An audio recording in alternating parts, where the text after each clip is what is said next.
This episode contains graphic content that may not be suitable for all ages. Listener discretion is advised. If you or someone you know is struggling or in crisis, help is available. Call or text 988 or chat with someone at 988lifeline.org. Those outside of the US, reach out to someone at your local crisis center or hotline. Please do not suffer in silence.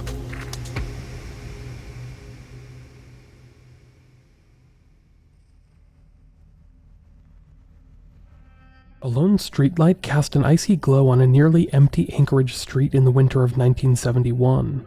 Under that dim light, a young woman shivers, not just from the cold, but from fear. Moments ago, she thought she was getting into a polite stranger's car for a paid encounter, a routine transaction on a frigid December night. Now her reality has shifted into something of a nightmare.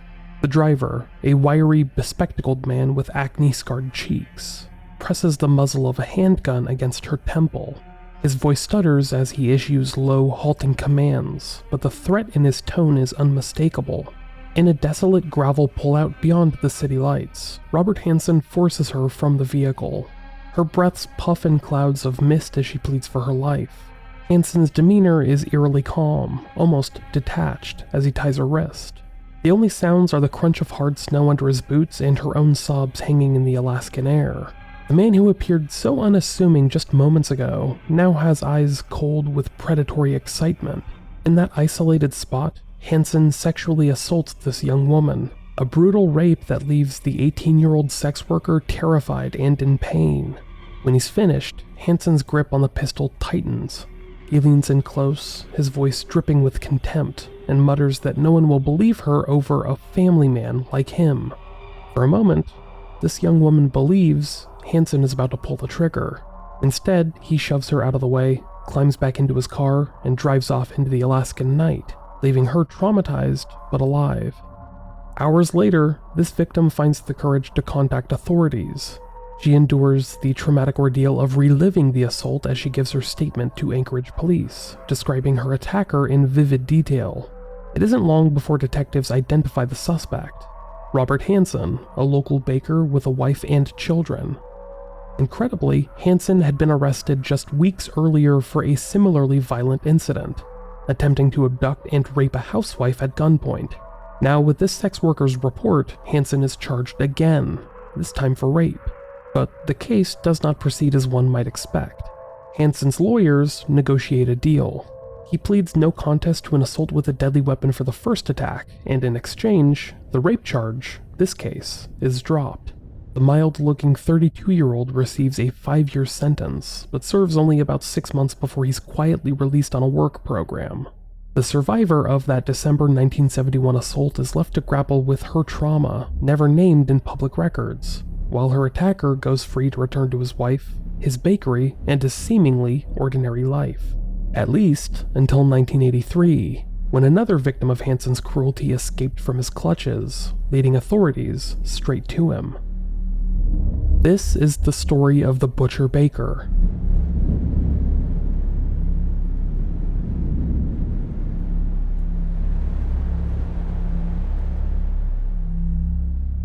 Part 3, In Plain Sight. When we last left off, investigators in Anchorage finally closed in on the serial predator who had stalked their city for about a decade. It's now the fall of 1983. Robert Hansen has been arrested after the daring escape of 17-year-old Cindy Paulson, a teenage sex worker who survived Hansen's brutality and ran for her life in nothing but handcuffs. With Paulson's testimony and an FBI profile pointing squarely at Hansen, Alaska State Troopers obtained a warrant and uncovered damning evidence in Hansen's home.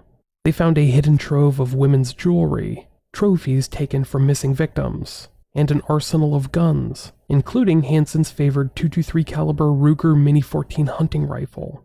Tucked behind the headboard in his bedroom, investigators discovered perhaps the most chilling item, an aeronautical map of south-central Alaska marked with 37 tiny X's, each placed in remote wilderness areas. Many of those X's would soon correlate to shallow graves of women who had vanished without a trace. On the afternoon of October 27, 1983, Robert Hansen sits in a small interrogation room at the Alaska State Trooper Post in Anchorage. At this point, he's 44 years old, balding and bespectacled, with the unassuming look of the baker next door, because that's what he was. But across the table, Trooper Sergeant Glenn Flota and Anchorage Police Officer Greg Baker see through the facade. In front of them lay pieces of the puzzle that will ultimately crush Hansen's denials. A ballistic report, a spread of cheap trinkets and jewelry recovered from Hansen's attic, and that ominously marked map. At first, Hansen remains cool and cocky. He slouches back, arms folded, insisting there's been a mistake of some kind. This isn't his first brush with the law, after all.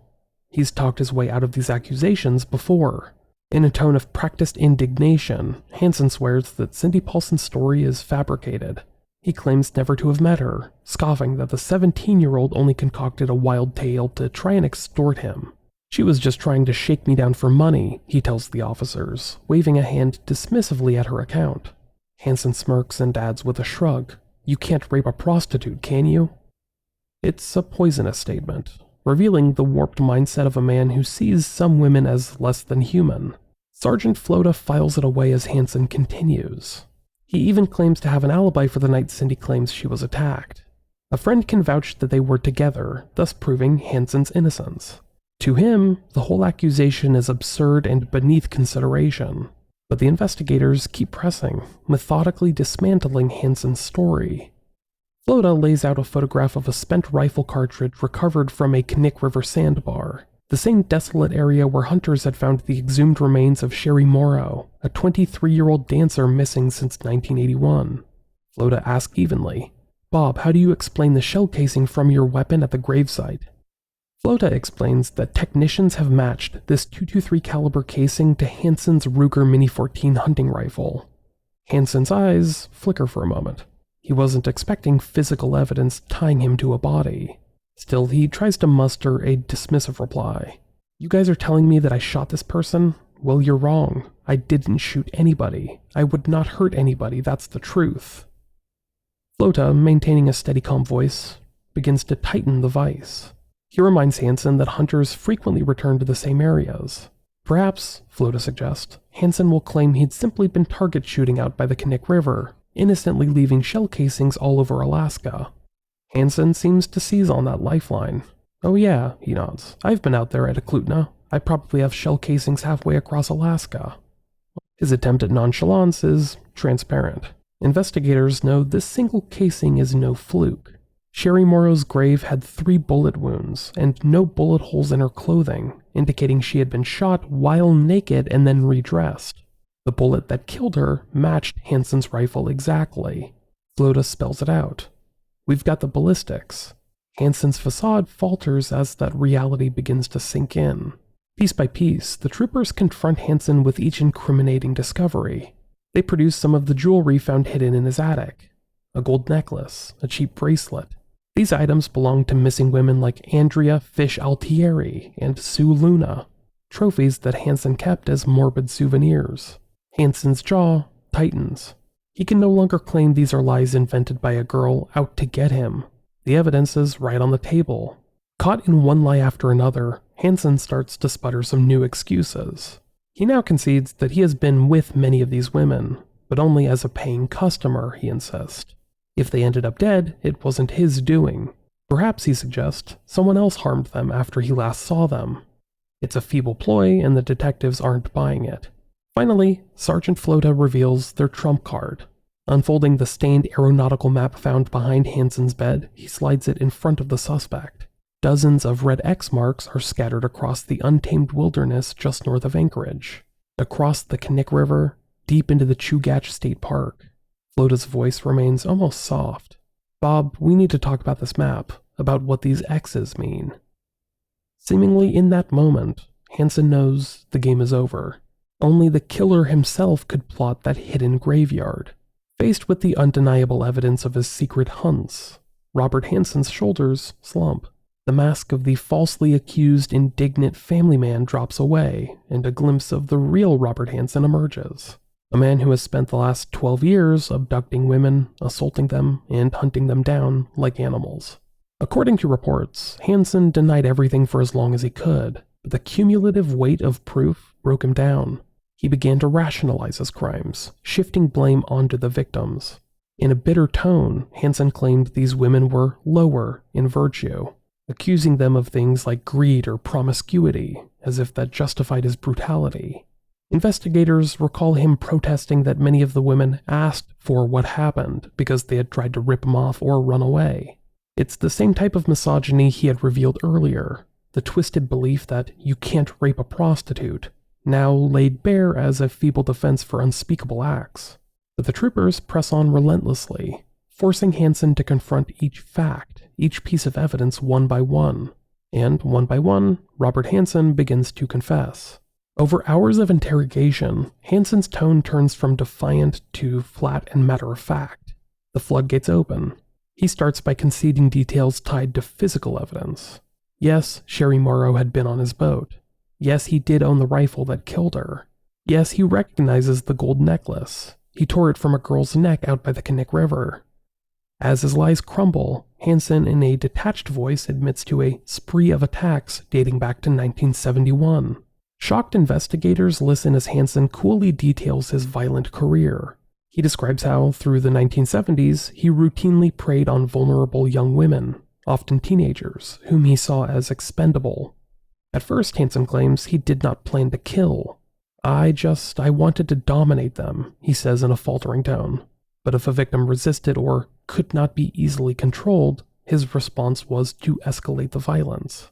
Several women, perhaps dozens, Hansen raped and then released, warning them to keep quiet or face death. Those who didn't cooperate or whom he couldn't trust not to talk, he admits, he disposed of, permanently. Investigators lean in as Robert Hansen, avoiding eye contact, begins to outline his method in unnervingly clinical fashion. By the late 1970s, he explains, he had refined a ritual for murder. He would visit Anchorage's seedy 4th Avenue Strip, a row of clubs and transient hotels, and prowl for sex workers or dancers who were desperate enough for money to take a chance. He was always careful, he notes, to appear harmless, presenting himself as an awkward, soft-spoken everyman with a stutter and thick glasses. If a woman agreed to his price, Hansen would lure her into trusting him just enough that he could get the upper hand. Once alone, often in his vehicle, Hansen would suddenly produce a gun and take control, binding or handcuffing the terrified woman. He would drive her to his modest home, or sometimes directly out to the local Merrill Field Airport, where his private plane waited. Always, he assured his victims that if they cooperated, he would let them live. Hansen's voice remains emotionless as he describes what came next. Rape and torture became his prelude to murder. At his house, often when his wife and children were away, he would chain women by the neck in his basement or brutalize them for hours. He speaks of this almost as an addiction, saying that he couldn't control it when his rage and desire mixed. After satisfying himself sexually, Hansen would then enact the final phase of his perverse game. He would force his victim, often still naked or partially clothed, back into his vehicle and drive or fly them out to the Alaskan wilderness, a patch of woods by the Knik River, or a remote stretch near the Knik Arm accessible only by boat or his small Piper Super Cub plane. If by plane, they would land near his hunting cabin by the river. Here, far from any help, Hansen would set the stakes of a sadistic hunt. Sometimes he even removed the woman's blindfold and restraints, giving her a false glimmer of hope that he might spare her. Then, Hansen admits with a chilling ease, he would let his victim run. He often gave them a brief head start, a few seconds or minutes to stumble into the dense birch and spruce forest, barefoot and desperate. For these women, it must have been a moment of pure terror and confusion, the realization that they were prey. Hansen describes how he would then arm himself with his hunting rifle or sometimes a knife and take off in pursuit. In his confession, Hansen compared these human hunts to the big game hunts that had once been his passion. It was like going after a trophy sheep or a grizzly bear, he says without emotion. Hearing this, even the seasoned detectives feel a chill. Hansen had turned the frozen Alaskan terrain into his personal killing field, treating frightened women as if they were wild animals to be stalked and shot for sport. In at least 17 instances that authorities could later verify, Hansen carried out this deadly game to its natural end, chasing the victim through the woods until he caught up and dispatched her with either a gunshot or a knife thrust. Some he shot multiple times, savoring the kill.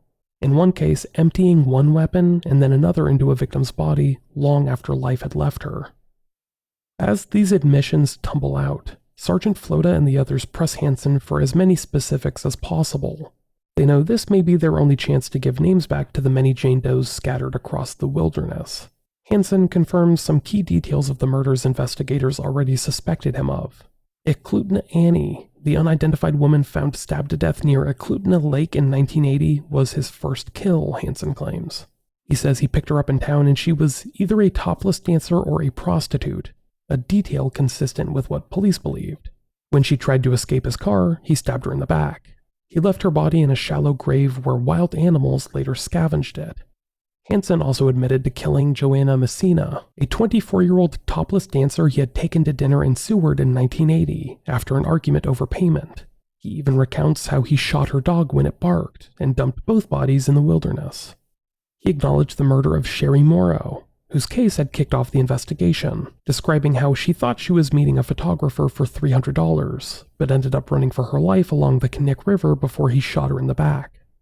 One by one, Hansen accounts for victims known and unknown.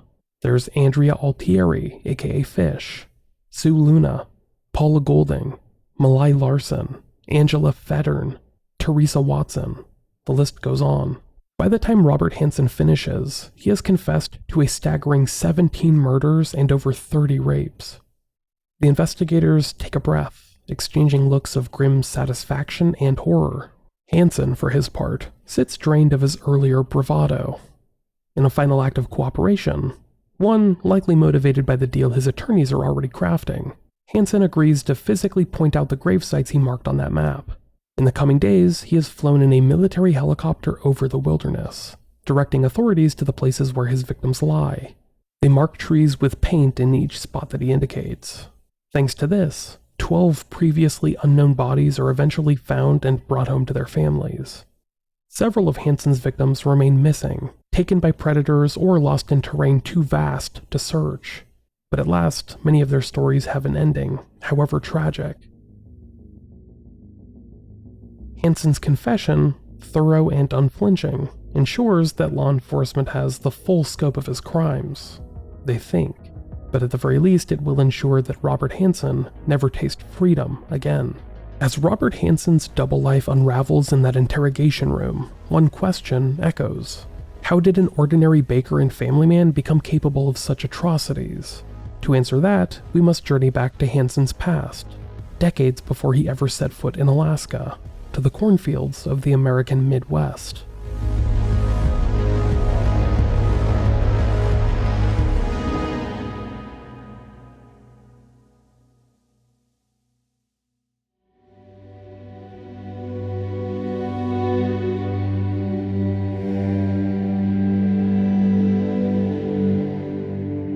Robert Christian Hansen was born on February 15, 1939 in the small town of Esterville, Iowa.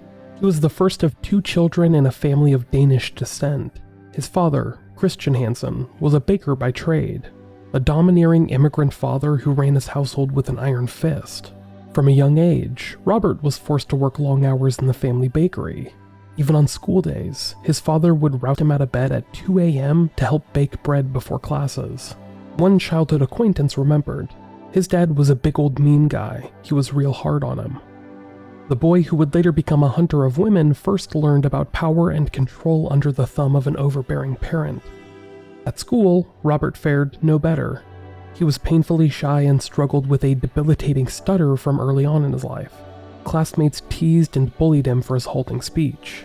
Worse, Hansen suffered from severe adolescent acne that erupted into angry red cysts across his face and back, leaving him permanently scarred. Mirrors became his enemy.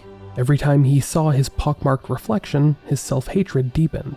He watched other boys start to date girls, while he himself was mocked and rejected whenever he worked up the nerve to ask someone out. Years later, Hansen would candidly admit how these experiences twisted his view of women. From the scars on my face, you can probably see why girls wouldn't want to get close to me. He recalled how their rejection made him feel helpless and humiliated, to the point that he hated the word school. That burning mix of loneliness and resentment would only fester over time. A fear of women turned into loathing. In the words of one psychologist, young Robert developed a general hate for women that later coupled with his sexual desires, a dangerous combination. Hansen did find one refuge during those turbulent teenage years, the great outdoors. Too awkward for social circles, he retreated to the fields and wooded areas around Pocahontas and Estherville after his family moved to towns. There, alone with nature, he cultivated skills that gave him a sense of pride. He became an avid hunter, spending hours tracking deer, squirrels, and other game through the Iowa backcountry. Armed with a rifle or a bow, Robert discovered a place where his stutter and scars did not matter. In the woods, with a target in his sights. He felt powerful. He was an excellent shot, patient and methodical, able to hit a moving animal at a distance. This would later translate chillingly into how he hunted humans. But in those early days, it was a seemingly wholesome hobby for a loner teen. Hansen also found structure in the military. In 1957, at age 18, he enlisted in the U.S. Army Reserve, serving a short stint of about 1 year. Military life did not last long for him. By 1958, he was back home, working as an assistant drill instructor at a police academy in Pocahontas. The irony of Hansen briefly training aspiring police officers is not lost on any of us nowadays. On the surface, young Robert Hansen was trying to fit into normal life. He even found a girlfriend, a girl 3 years his junior, and he married her in the summer of 1960.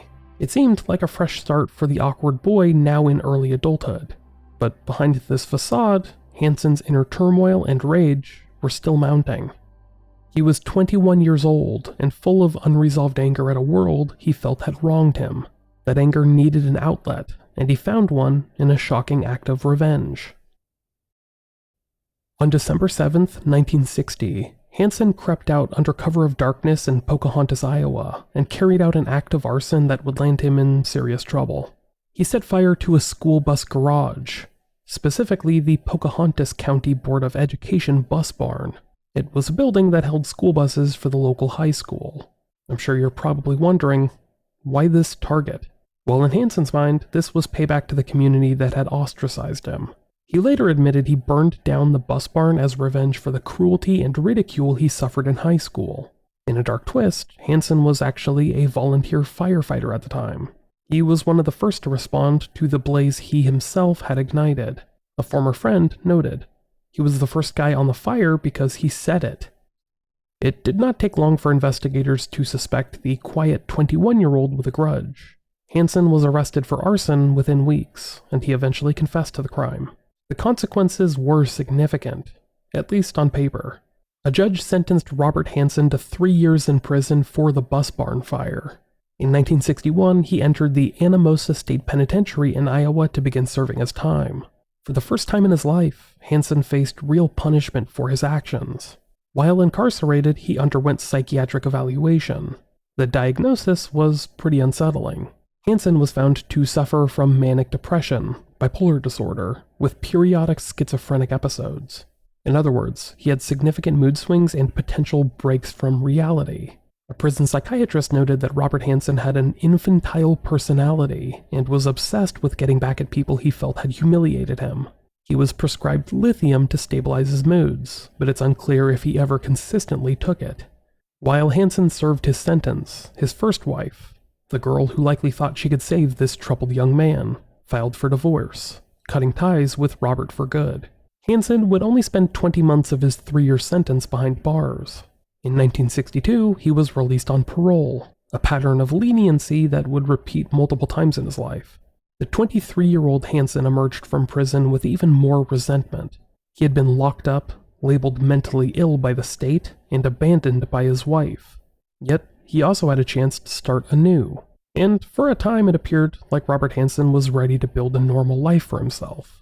In 1963, he remarried, this time to a quiet, church-going woman named Darla. Darla was deeply religious and by all accounts was a kind, patient soul. The couple would go on to have 2 children together, a son and a daughter. Seeking a clean slate far from Iowa gossip, Hansen decided to make a drastic move. In 1967, Robert Hansen left the Midwest with his new wife and headed north, just about as north as you can get, to Anchorage, Alaska. In the 60s, Anchorage was a frontier boomtown fueled by oil money and an expanding population. For Hansen, though, it represented a place where no one knew his past, a place of opportunity and adventure. Arriving in Anchorage a short while later, Hansen did his best to blend in as a hardworking family man. He put his baking skills to use and eventually opened up Hansen's Bakery, a small shop on downtown 9th Avenue. He worked long hours crafting donuts, rolls, and pies, earning the nickname Bob the Baker among locals. By dawn, he would be serving coffee and pastries with a meek smile and small talk. Hansen was mild-mannered and helpful with customers. Many in the community came to appreciate the baker who made their morning crullers and loaves. Neighbors described him as unremarkable and polite, if a bit socially awkward. He also became an enthusiastic hunter in the Alaskan wilderness, gaining a reputation for his marksmanship. In fact, Hansen set some local hunting records. At one point, he proudly got his name in the record books of the Pope and Young Club, a prestigious bow hunting organization, for a world-class sheep trophy he bagged. The achievement was even written up in the press. Bob Hansen, it seemed, had finally found the respect he so clearly desired. With a thriving bakery, a wife active in the church, 2 young children, and hunting trophies all over his wall, he was outwardly living the American dream on the last frontier. But this wholesome exterior concealed Hansen's lifelong demons, which were nowhere near gone. If anything, Alaska provided new temptations for his dark side.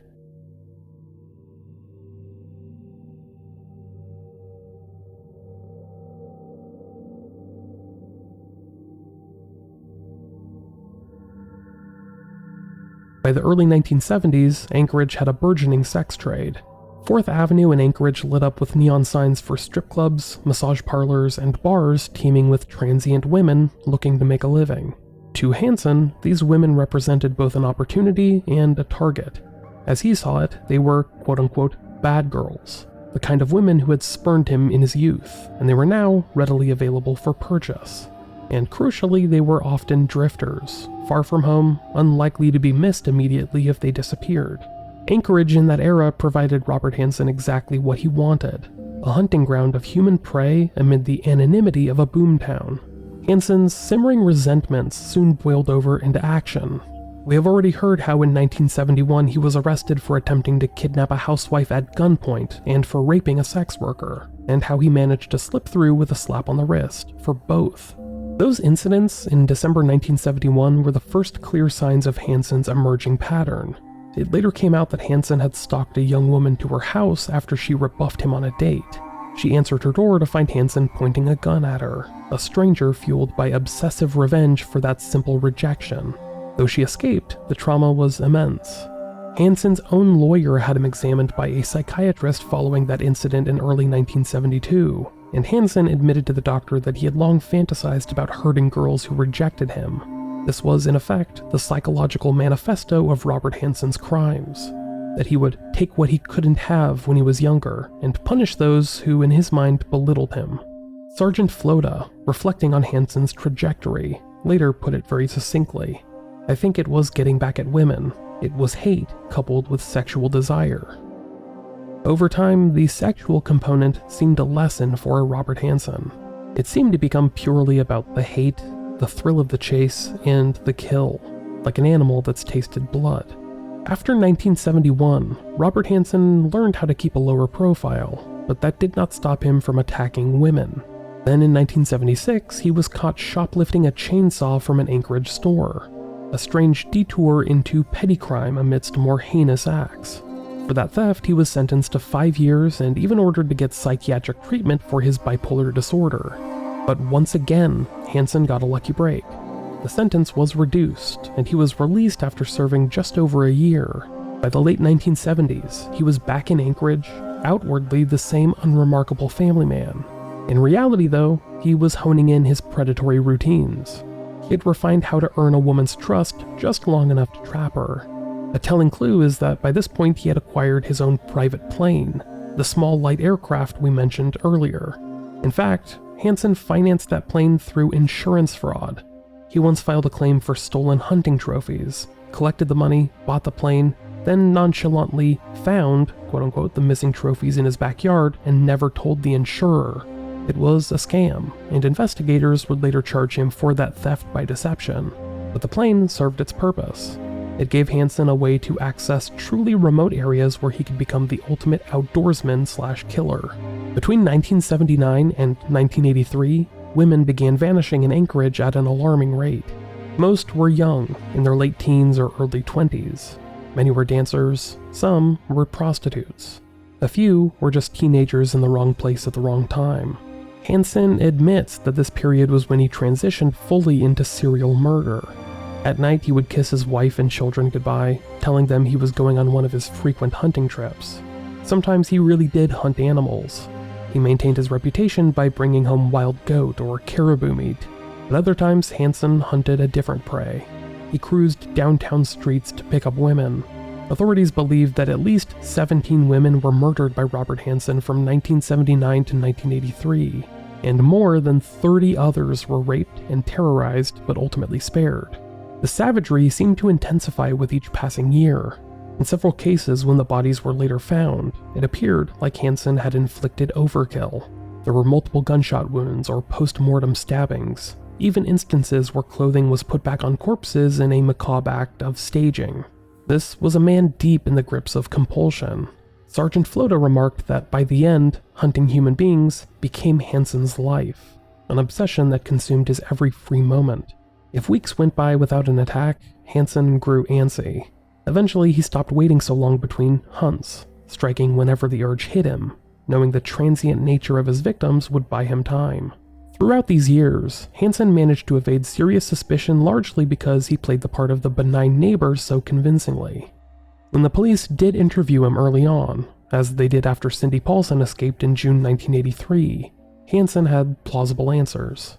He was calm, protested his innocence, and pointed to his standing in the community, that of a business owner, a devoted father, a man who even had friends in local law enforcement from his bakery customers. After Cindy's escape, some in Anchorage PD initially found it hard to believe that Bob the baker, now in his mid-40s with thinning hair and a potbelly, could be the same monster who had left a teenager barefoot and shackled in the street. Hansen even had an old friend provide a false alibi, which briefly led detectives off his trail. But as more bodies turned up in the wilderness, a grisly parade of skeletons and shallow graves discovered by hunters and hikers, the Alaska State Troopers grew convinced a serial killer was at work. By September 1983, they had zeroed in on Hansen thanks to FBI profiler John Douglas's analysis.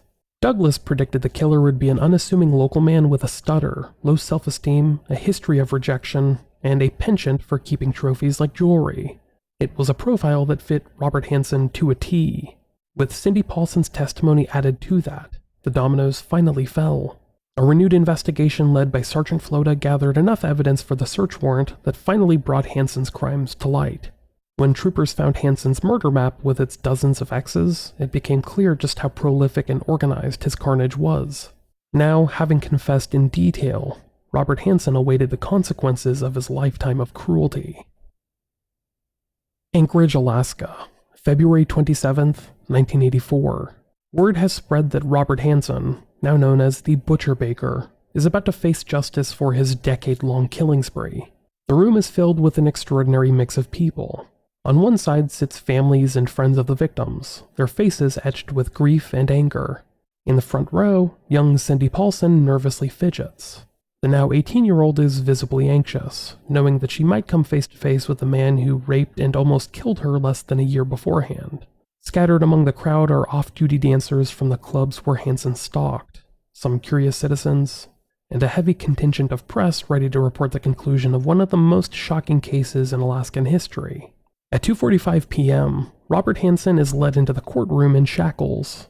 He's thinner than before, the result of 4 months in custody, but otherwise he appears as he always did, nondescript, bow-legged, peering from behind large glasses. As the clerk calls the court to order, Judge Ralph E. Moody takes the bench to preside over the sentencing. The proceedings are unusual. There has been no jury trial. In a strategic move to avoid multiple trials and spare the victims' families from further agony, Hansen and the prosecutors struck a plea bargain. Hansen agreed to plead guilty to 4 counts of first-degree murder, specifically for the murders of Paula Golding, Joanna Messina, Sherry Morrow, and Eklutna Annie. He also pleads guilty to the kidnapping and rape of Cindy Paulson, and to several lesser charges including firearms theft and insurance fraud related to his other misdeeds. In exchange, he has provided details on all the other victims and helped locate their remains. Crucially, the deal guarantees that Hansen will serve his time in a federal penitentiary out of state for his own safety, and that Alaska will not prosecute him for the remaining murders. Not that it matters, given the severity of the sentence he's about to receive. The courtroom listens as Assistant District Attorney Vic Crum calmly recites the terms of Hansen's plea and the summary of his admissions. When Crum announces that Hansen has confessed to being a serial murderer, a ripple of emotion courses through the audience. Cindy Paulson suddenly breaks out in sobs and dashes out of the courtroom, overwhelmed. Others among the victims' friends and families openly weep. Some in sorrow, others in relief that the horror has finally been acknowledged by Hansen himself. Hansen stands silently, his head bowed. He has agreed as part of the plea to recount his crimes, but today he offers no spontaneous apology or statement of remorse. In fact, throughout the hearing, Robert Hansen barely speaks at all, except to utter the required words, "Guilty, Your Honor," as each charge is formally read. His quiet demeanor is shattered only once. At one point he begins lightly sobbing, not for the victims it seems, but in self-pity as the weight of his fate dawns on him, according to some observers. Then it's time for the prosecution and any victims to make statements before sentencing.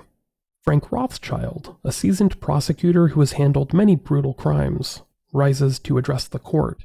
What comes next is often described as a prosecutorial tour de force, the speech of Rothschild's career, fueled by genuine outrage at Hansen's deeds.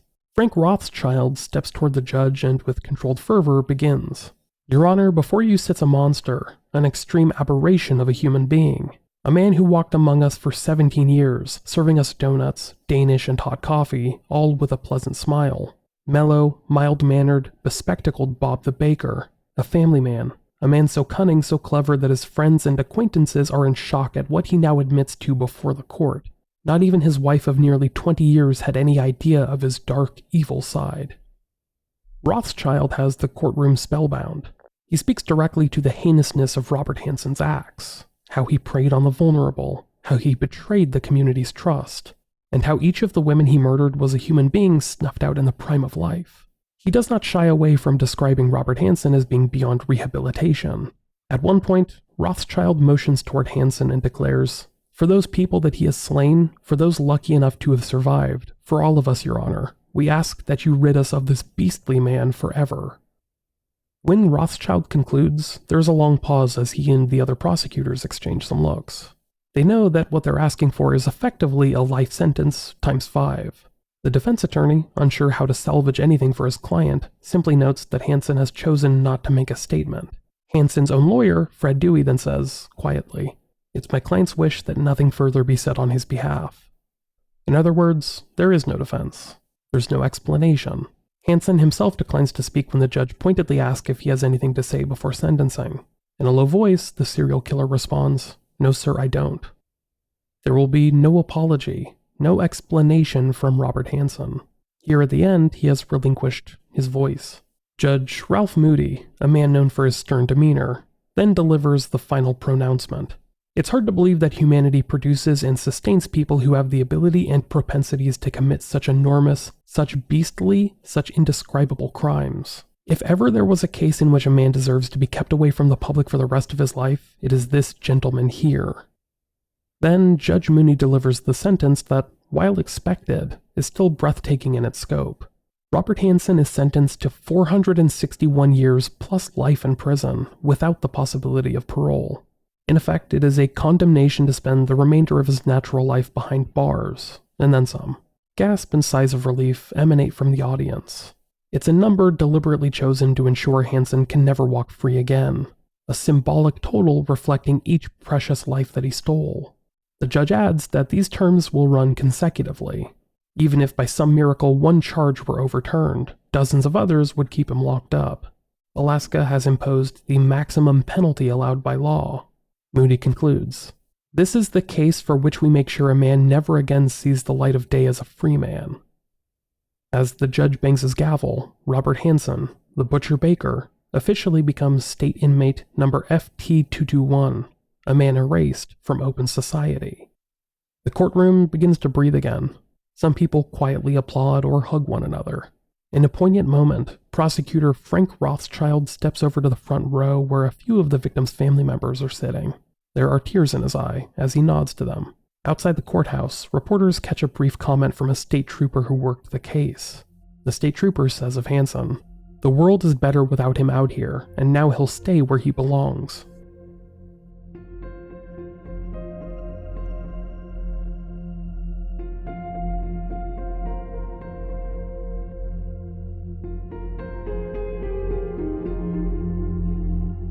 In the aftermath, Robert Hansen was quickly remanded to a federal penitentiary far from Alaska, first in Pennsylvania, to begin his 461-year punishment.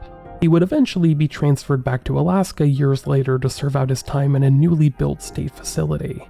His second wife, Darla, who had stood by him initially, filed for divorce within 2 years of his conviction and left Alaska with their children, attempting to escape the shadow of Hansen's infamy. The record keepers of the Pope and Young Hunting Club swiftly stripped Hansen's name from their books, removing the once proud bow hunting records he had held. In every way possible, society tried to erase the honors and freedoms Robert Hansen had once enjoyed.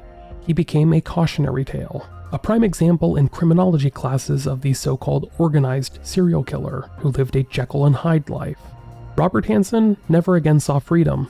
He died in prison in 2014 at the age of 75, after 30 years behind bars of natural causes. In those decades locked away, it's reported that he was a quiet inmate who spent a lot of his time in the library, perhaps reflecting on the life he wasted. But he gave no further interviews, and he never showed genuine remorse to the world for the lives that he snuffed out. For the people of Anchorage and the families of Hansen's victims, the scars would linger.